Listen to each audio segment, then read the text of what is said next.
गरुड़ पुराण में लिखा गया है, क्या लिखा जानते हैं कि यदि कोई गंगा बह रही है, अर्थात किसी स्थान पर गंगा है, और यदि गंगा के ऊपर से पक्षी उड़ के ये पार हो जाता है, तो पक्षी यदि पापी है वो पापी पक्षी तर जाता है, उसको पुण्य मिल जाता है।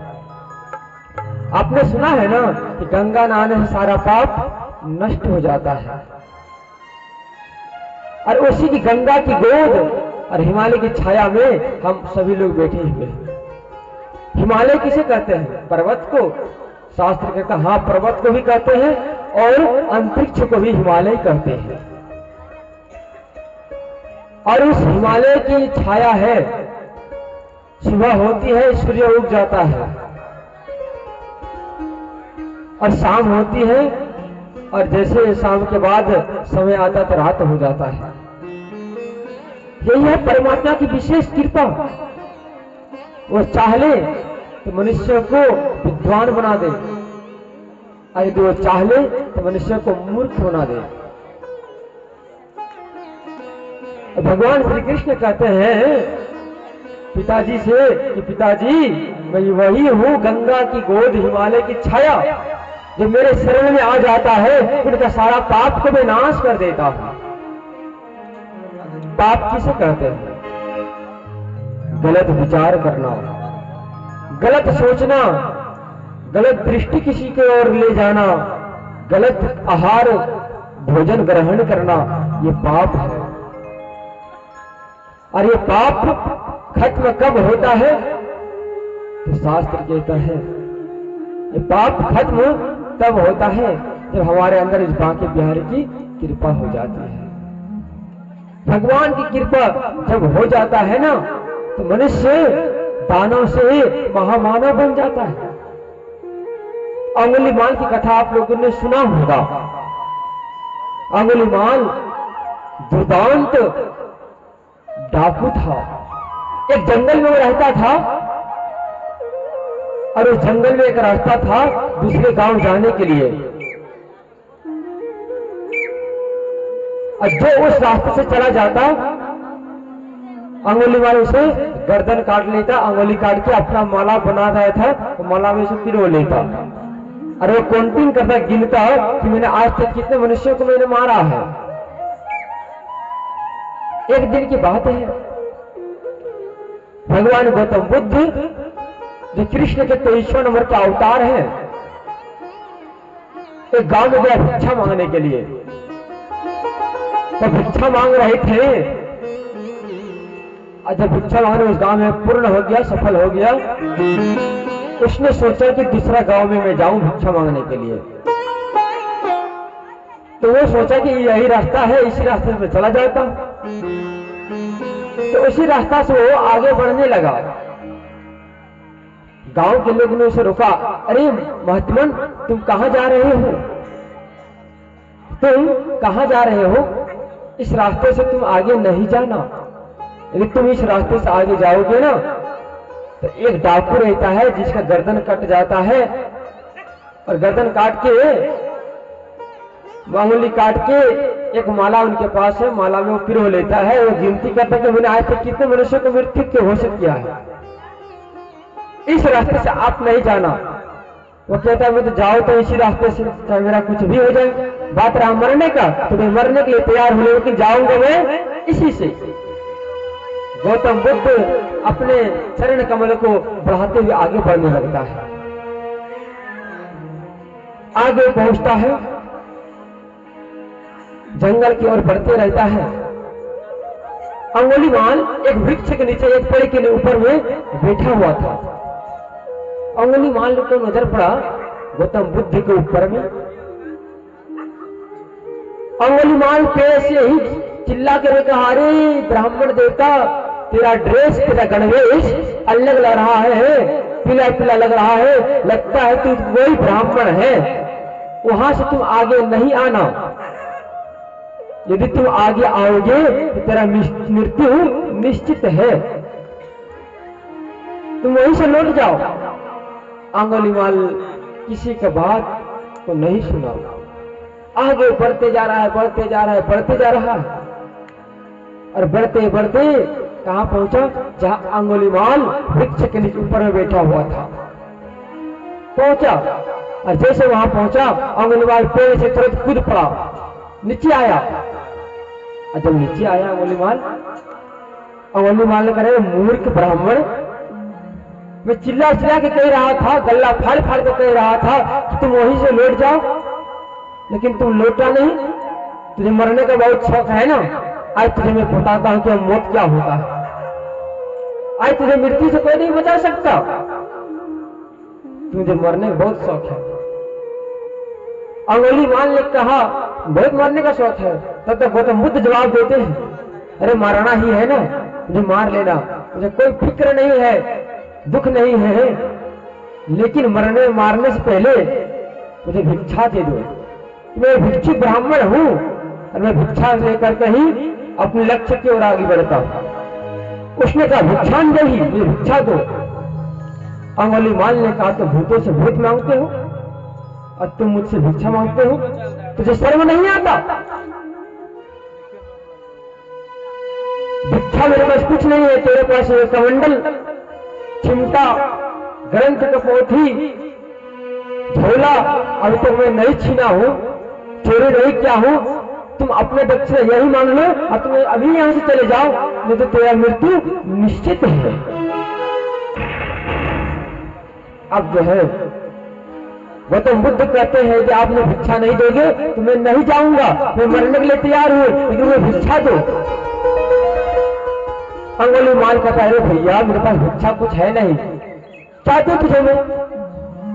उसने कहा, एक काम करो, भिक्षा में कुछ नहीं है ना, देखो ये पेड़ है, इस पेड़ से एक पत्ते तुम तोड़ करके मुझे दे दो, मैं इसे भिक्षा मांग लूंगा तेरा। उसने कहा, तो पत्ते की बात करता है, मैं चाहूं ना तो पेड़ को उखाड़ करके मैं तुझे दे सकता हूं। अपने मयान के अंदर से तलवार को निकाला, गुस्सा में क्या किया, एक डाली को पकड़ा पेड़ का और डाली को काट दिया और काट के कहा, लो तुम पत्ते की बात करते हो, मैं तुझे डाली देता हूं भिक्षा में, लो तुम जितना चाहे तो उतना ले लो। गौतम बुद्ध कहते, रे मूर्ख, मैंने तुझसे पत्ता मांगा था, तूने डाली क्यों काटा?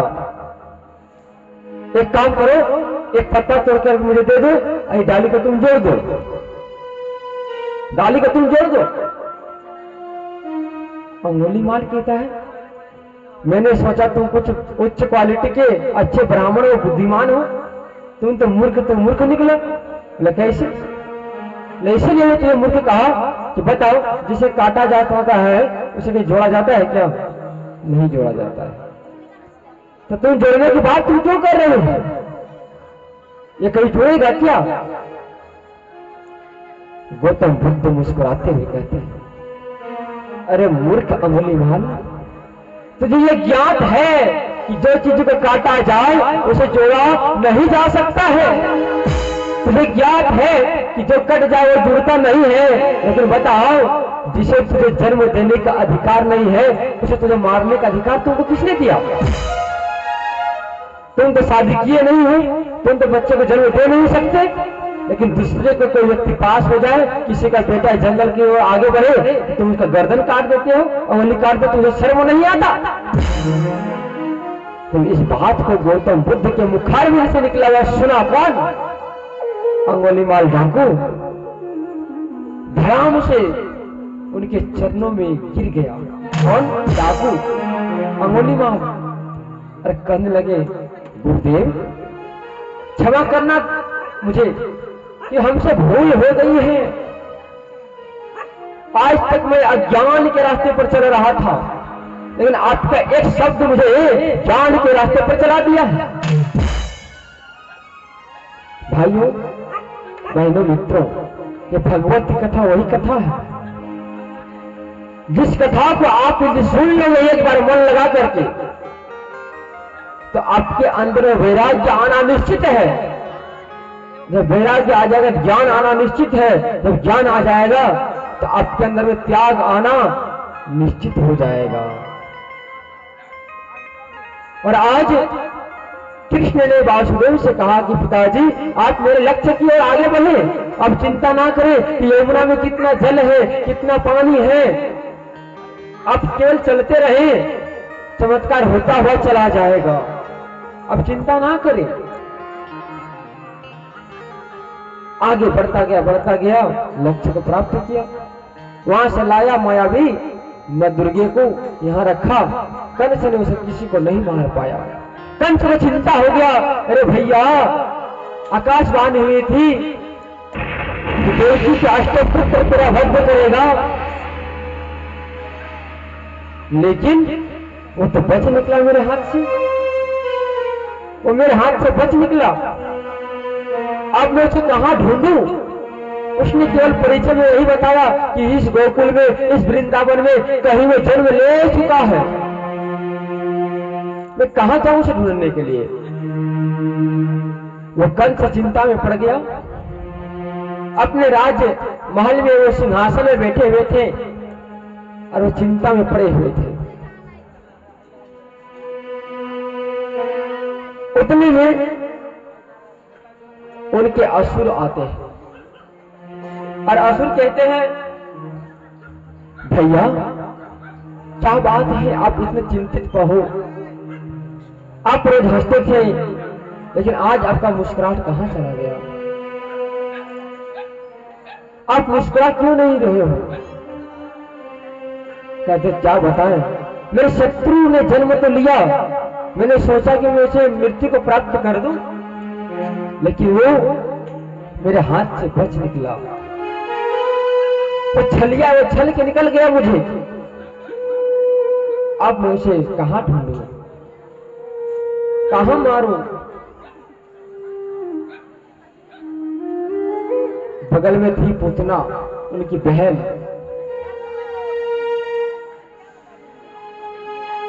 पूतना कहती, भैया आप इतनी सी बात के लिए आप टेंशन में हो क्यों? मारने की बात है ना, तो ये कार्य आप मुझे सौंप दीजिए, इसका कल्याण मैं कर दूंगा। कैसे? मैं कर न दूंगी कि आप केवल सौंप दीजिए कि क्या करना है, क्या नहीं करना है। इधर आओ बहन, इधर आओ, कैसे करेगी बताओ? इतना बड़ा बड़ा तेरा दांत है, इतना बड़ा बड़ा तेरे दांत है, इतने बड़े बड़े नाखून है, तेरे नाम पूतना है। जिसका पूत नहीं, बेटा नहीं होता है, उसको पूतना कहते हैं शास्त्र में। आपको पूतना हो, आपका नाम भी बड़ा गजब का है, आप इतने लंबे चौड़े हो, आपको देख देख कौन घर में घुसने देगा बताओ? तब तक पूतना कहती है, भैया जी आप मुझे पहचाने अभी तक हो नहीं, मतलब लगता है हम जो है मायावी है, मायावी।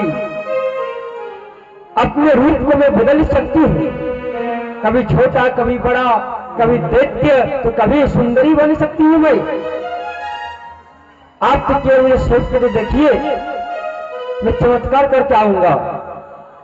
मतलब ठीक है। अब जो है कंस को विश्वास हो गया कि मेरा शत्रु आज मृत्यु को घोषित होने वाला है, और वो किसको मारने जा रहा है? भगवान को मारने जा रहा है। और कबीरदास जी ने कहा है, आप सभी लोग सुने भी हैं, कि जाके राखे साया मार सके ना कोई, बाल न बांका कर सके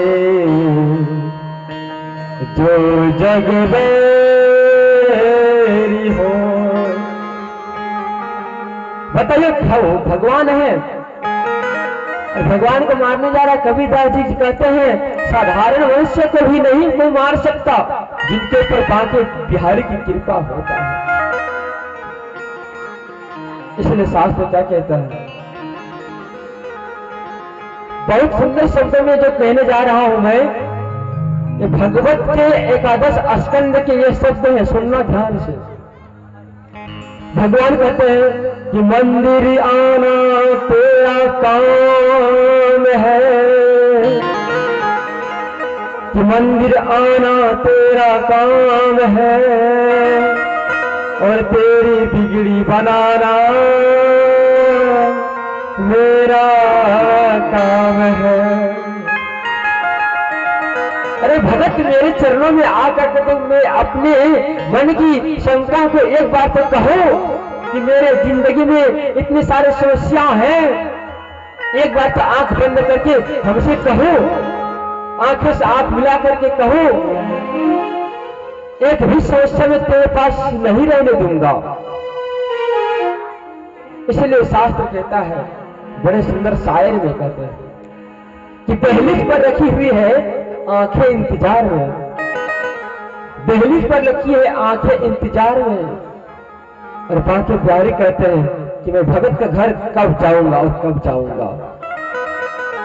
यदि आपकी श्रद्धा मां शौरी के जैसा हो, आपकी श्रद्धा राम कृष्ण परमहंस के जैसा हो, आपकी श्रद्धा मीरा के जैसा हो।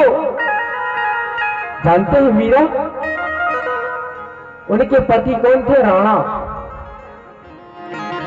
राणा कहते हैं अरे मीरा, तुम भगवान का भजन क्यों कर रही हो?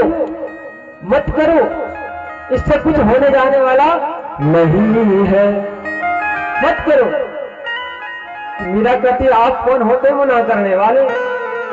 तो मीरा कही कि आप कौन होते मना करने वाले? तो राणा कहते हैं मैं तेरा पतिदेव, हम तुम्हारे पति हैं, हम मना कर रहे तुमको कि तुम भगवान का भजन ना करो।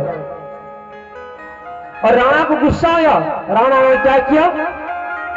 जहर लेकर के आया और मीरा को दे दिया, रे तू ये पियो, देखो कितना अच्छा है, हरे हरे हैं, पियोगी तो तुम तर जाओगी।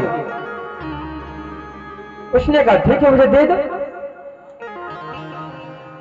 और कहते हैं कि मेरे तो गिरधर गोपाला दूसरा ना कोई।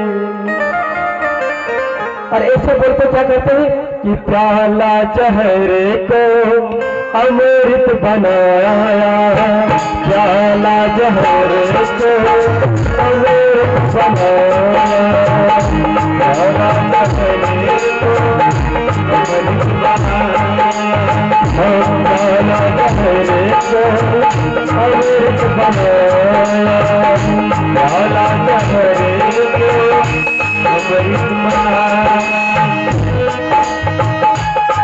आप भजन में आनंद लेना नहीं जानते हैं, कैसे लिया जाता है? जब भजन बजे आराम से दोनों हाथ उठाते हुए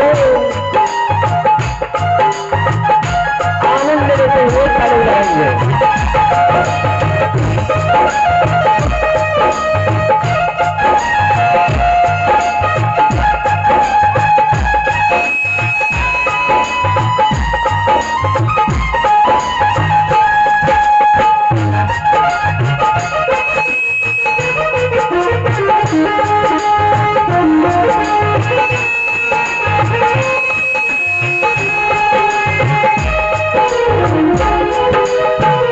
होता है जब भगवान को अपना पति मान लेता है तो भगवान को जब अपना पुत्र अर्थात बेटा मान लेता है, भगवान को जब से अपने भाई बहन मान लेता है तो भगवान बनने के लिए तैयार भी हो पाते हैं। आज मीरा ने क्या किया कि उसको अर्थात कृष्ण को अपना पति माना, अपने इष्ट माने, और इष्ट पति मान को क्या कहे? राणा दिया पिलाया,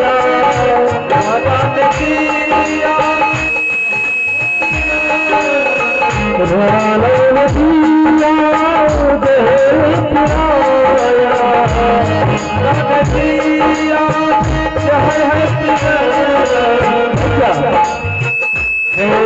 जहर को